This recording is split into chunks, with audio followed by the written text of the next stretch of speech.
a little while. I have been dealing with a lot of things that are slightly stressful in my life right now, as I'm sure a lot of us are with this whole pandemic stuff going on. But regardless of that, today I have to change the oil in my car. So I will be showing you how that whole process works, probably through a little bit of a time lapse, and hopefully later we can do this. I got some stuff in and hopefully we can build that today. So we will see how the day goes. I do have a lot of things that I have to catch up on just because I have been distracted with a lot of other important things over the past 2 weeks, which is why I have not vlogged in a little bit. But I am back and we are going to get started with first setting up a canopy and then getting some protective gear on, and then going to set up for changing the oil in my car, because that's important and very necessary for the first thing to do. So let's go. Okay, now that I am outside, I will show you the setup for all of this. Just ignore the state of me, okay? I didn't want to take a shower or do any makeup while doing this because, well, it's Florida, it's humid, it's hot, and on that note, the first thing you're gonna need is a canopy. Now, this may not be fully necessary for a lot of people, but in Florida, this is definitely necessary. Trust me when I say that you want a canopy. And this is some of the things you're going to need. First of all, make sure you wear some gloves because oil is really hot and it can burn you. And for those of you who don't think you need gloves, trust me, wear the gloves. You're gonna need a little oil filter. Make sure you get the one that's correct for your car. And you're gonna need a big thing of oil because you're gonna need to put quite a bit of oil because you're replacing the oil in your car. Make sure you get the right weight of oil for your vehicle. You're also going to need jack stands. These come in different looks and different sizes, so there's lots of different kinds. Just make sure you use them. And you're also gonna need a jack. So this is a jack. It raises your car up. You see that? So this is what you need to start changing your oil. And I am gonna get started. Oh, by the way, don't forget water, especially if you live in a tropical climate or a hot climate like I do, you're gonna need some water. Take breaks if you need to. There's gonna be a time where you're draining your oil into an oil pan, and that will be the time for you to take a break because that'll take a hot minute or two. Plus, there are other tools that I didn't show, i.e. like wrenches and stuff, so make sure you have all that already set up and ready to go. So let's go ahead and get to changing the oil so we can get out of the heat.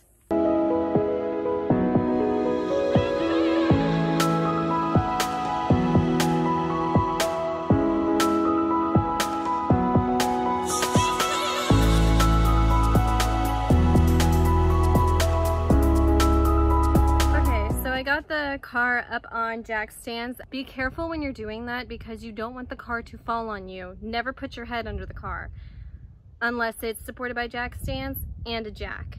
So there are a few other things that I mentioned that you're going to need, and I'm going to show you that right now. These are the extra tools you're going to need. For my car, since it is a Saturn Ion, you need a 15mm wrench for the plug on the oil pan underneath the car. And you're gonna need this big boy, 1 1/4 size wrench. This thing is massive and it's going to fit on your oil filter right here. This is the oil filter, okay? It's right behind the oil dipstick, which is this, and then this is the filter. So that will be your last step, is to pull that out. Now we're gonna go under the car and drain the oil from the oil pan. Speaking of which, in order to get to that oil filter, you will need to take your engine guard off. That's this thing. It sits on top of your engine. There's the engine. It sits on top as a guard to keep it from collecting dust and stuff. And you will need an oil pan. Excuse this one, we've used it previously, but you will need a large oil pan for the oil to drain into. So that was a few things I didn't mention earlier that you will need for this. Let's get to changing this oil and draining it.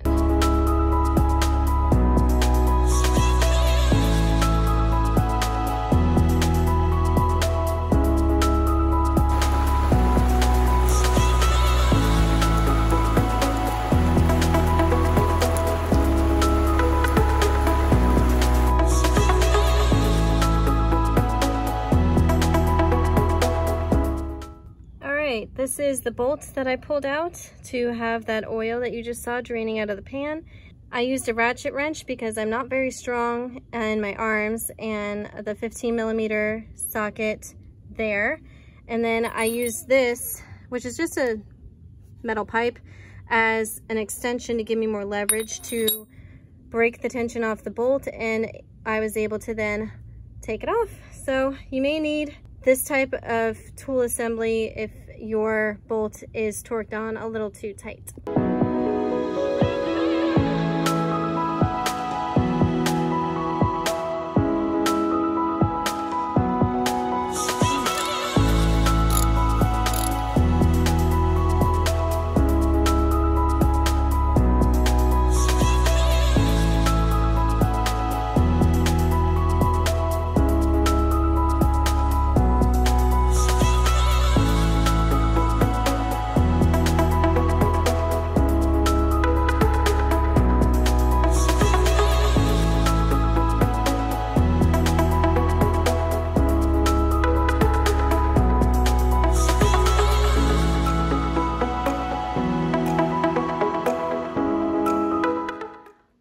It is the next day. I took a long time to change the oil in my car yesterday, so now we're going to start building this.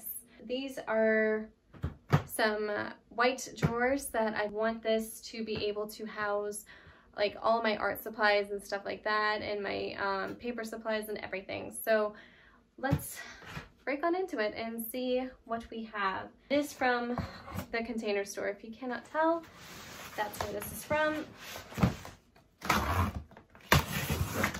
Let's see what, oh, maybe I can open this up like a door and see if that would be easier to do.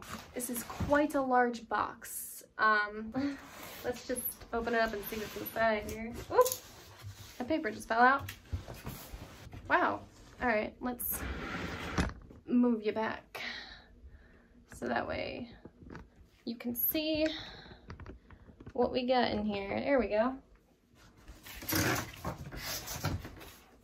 Oh, it's literally right there. All right, I'm gonna put my hand here just to make sure that nothing falls out.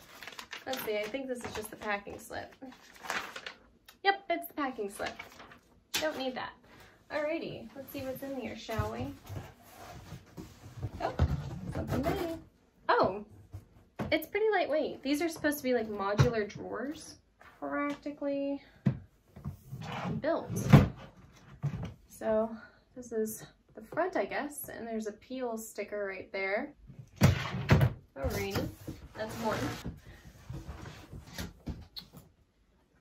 Drawer number 2. Alright, so let me get these out. Are these just empty boxes? Where'd my knife go? Found it. I wonder if these are just empty boxes. That'd be pretty funny if they use their old boxes for package filler, because that'd be kind of sustainable, you know?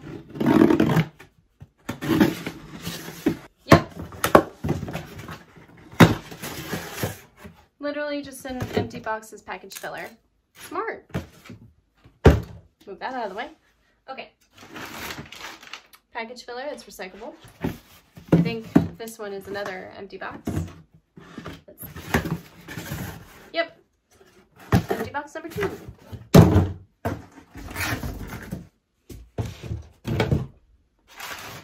For packing filler, that is recyclable. Drawer number 3 is right here. These are pretty big, but they are lightweight, which I really appreciate. That's pretty long. Wow.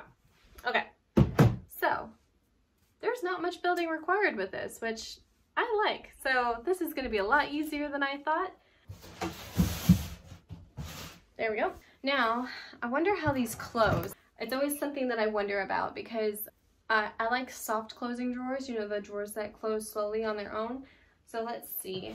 It has a little peel sticker. So let me just stack them up and see how that goes. Ooh, there we go. Oh, they fit into each other quite nicely. They're like stuck there.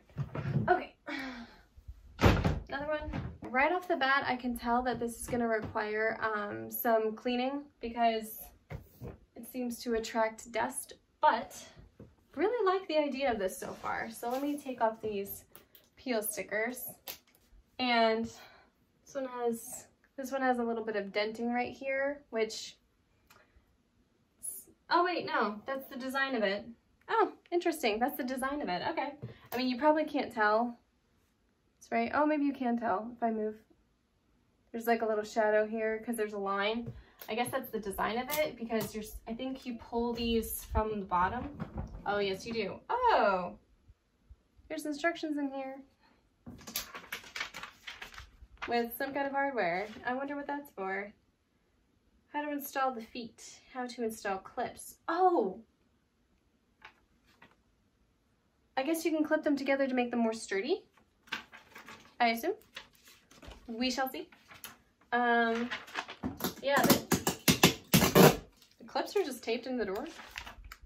Which side do these clips go on? Drawers place clips in the allotted slots found on the back of each product, linking one drawer to the next. Oh, it's on the back. Well, it's a good thing you read instructions.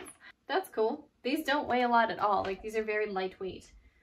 Max weight of these ones is 11 pounds, or if you are using the metric system, 5 kilograms. So very lightweight and easy to move, which is great. So I guess I will be using these on the back. Set those down for right now. They are not like self-closing, but they are very smooth and they are very soft, like a satiny type of feel to them, I guess you could say. If I can, oh, okay. If you guys were wondering, I got this from the Container Store. It's not sponsored. I got this from the Container Store, and this is the type of drawers they are. It's called a Stage. Let's see. Oh, they have literally instructions in every single drawer. What are these little things for? Look at these. They're like little rubber screws. Oh, they're for the feet. They're for the feet of the drawer. Oh, so I guess it doesn't, that way it doesn't scrape against each other. There's these in every drawer. Let's see if placing the feet on these makes a difference in any way, shape, or form. I think they go in. They just go in right like that. Very easy peasy. All right, one drawer done. This was very easy. I thought this was gonna be a lot more difficult. Like I was gonna have to like build every single drawer, you know, like IKEA, but no, very simple, very easy. It came as a whole thing already, so that's a win. Alrighty, where's the other 4? Just pop them in. 1 and 3 and 4. Kind of like that song, you know. Alrighty, and flip it over. Oh, drawer, don't escape. There we go. Okay. You have the little rubber feet stopper things in them. Last one. It's on the inside of the drawer. More of these. Upside down. I got the large C drawers, so they're the biggest size because I have some big things to put in. Like if, for instance, if you're a designer, if you're an artist, and you've gone through design school or you've gone through an associate's degree in school for design and everything, you will most likely have a portfolio, and you'll have like a portfolio case that's pretty big. So I kind of was thinking that I could just like pull my stuff out of there and put it in these, and that way it'll be like a much more manageable thing to have. Just put these last 4 little feet in. 1, 2. Here we go. Oh, drawer, come back. So now I'm gonna spin this around. And here's the back of them. You see these little things? They are to put these plastic clips in. So I'm gonna put some in just to make them sturdy, you know? One there, one there, and one there. I am going to be getting some smaller ones to go up here for some smaller odds and ends and bits and like office bits and stuff. But this is what the full thing looks like. Okay, so the height of this is 9 3/4 inches. So you have 9 3/4 inches of space in there height-wise, and that is 243 millimeters if you're on the metric system. For the depth here is 14.5 inches, which is 360 millimeters, and then the width here is 21.25 inches or 540 millimeters. So you have a lot of space if you get the large C Estage drawers from the Container Store. So I'm going to be filling this up with all of my art stuff and all of my supplies and sketchbooks and all those things, so that way I can get rid of all the clutter. And that is today's video. So I thank you guys for coming along with me and watching how to change the oil in the car and also building these. So I will see you all hopefully next week, if not in 2 weeks, for another vlog. And I hope you all are staying safe, and I will see you all in the next one.